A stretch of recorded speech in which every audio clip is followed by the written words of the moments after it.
Hey, last time I gave you an introduction to value streams in SAFe, and today, as I said, we will speak about the relation between development value streams, agile release trains, and solutions, because this is something what I found out is also sometimes confusing to people who are new to SAFe. Okay, so let's recap quickly what we have discussed last time. We said that there are two types of value streams. One is operational value stream. It's what the company does. There can be multiple operational value streams in the company. It could be the services which they provide. We said that in this example we have a customer who wants a loan.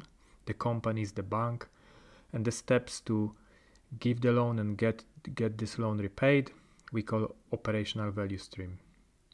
And then we had also development value streams, which are steps to build systems which then employees in the bank involved in the operational value stream use to perform their job. So building the systems and then what the company does. Okay.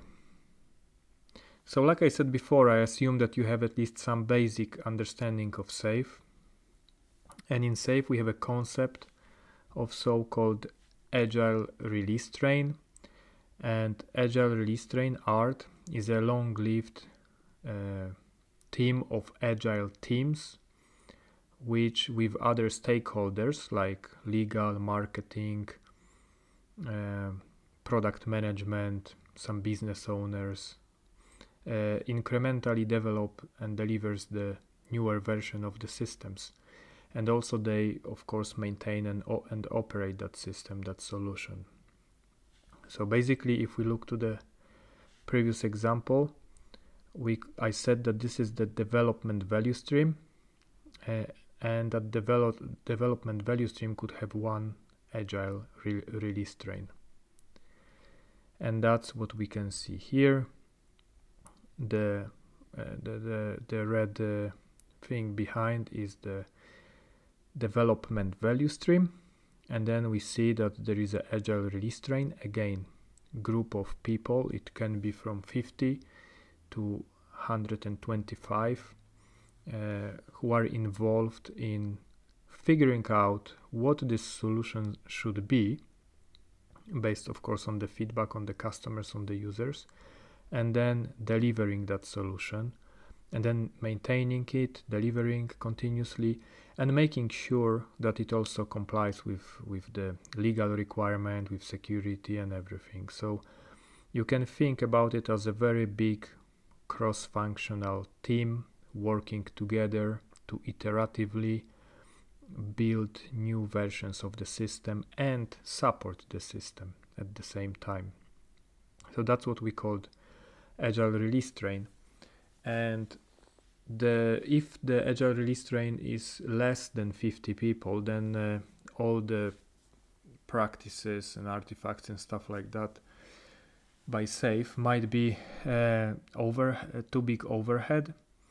And if the Agile release train is bigger than 125 people, then based on the scientific research, it's proven that it's too big to maintain the efficient and good relations with all the people involved, and to keep smooth and close collaboration. So this is how we work as humans. If it grows below 125 people, then we start to lose the grasp. So then we should split that into smaller groups. And each Agile release train have a program backlog, and this is the list of features which will be built for the new version of the system. Or actually they are in SAFe, the idea is that they are built continuously, and then with some feature toggle they are released whenever product management is ready.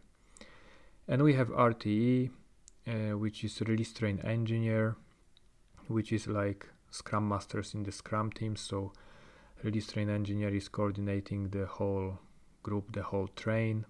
We have product management, who is managing the program backlog, and we have system architecture. So those are people also coordinating all those teams and working together with the teams and supporting them and stuff like that. So in the simplest form, of course, which we can see here, we can say that there is a one solution, one development value stream, and then one agile release train within that. But sometimes it might be that we actually identify two development value streams. Again, if we go back here, we can have two development value streams developing two different solutions. But we can see some synergy from the overall solution perspective together and from the technical stack and things like that, and it's still smaller than 125 people and bigger than 50. And in that case we might have one agile release train, this group of people developing actually two solutions, and by that kind of serving two development value streams. So we can have one agile release train which is basically handling two development value streams and then two solutions. Okay, then we can have one development value stream which is handling a very big solution, which requires more than 125 people to develop it. And in that case, we need to split it into smaller entities. So we don't have anymore one agile release train, which could be 100 people, but we split it into two agile release trains. And then each agile release train have own RTE, product management, program backlog, system architecture, and hopefully we split them in a way that they are independent, so we can quickly and efficiently deliver value independently within each agile release train, independently from other agile release trains, and contribute to the large solution. And in that case, of course, we need also solution management who is looking at the holistic view and the whole large solution. I don't want to go now into the details of all those things, because you can take the training from the Scaled Agile framework website. You can find out more information.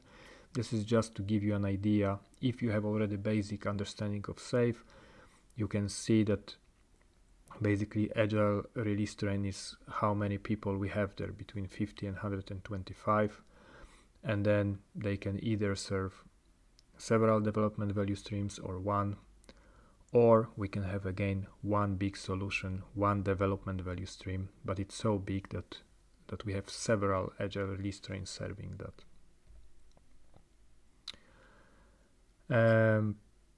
Also, one concept in SAFe is portfolio.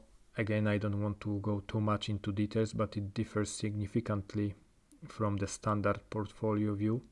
And actually what in SAFe is portfolio is the set of development value streams. So we can see that this whole thing here is a portfolio, and within that we have one development value stream with one art, second development value stream with one art, and then some large development value stream with several arts. And this whole thing is a portfolio. Okay, so that's all for today. I hope it helped you to learn something new also, and to understand some more complex concepts here. And you can always write comments, and I will record another video to tell you a little bit more if you have some questions. Thank you. One more thing, on the next video I can tell more about the portfolio.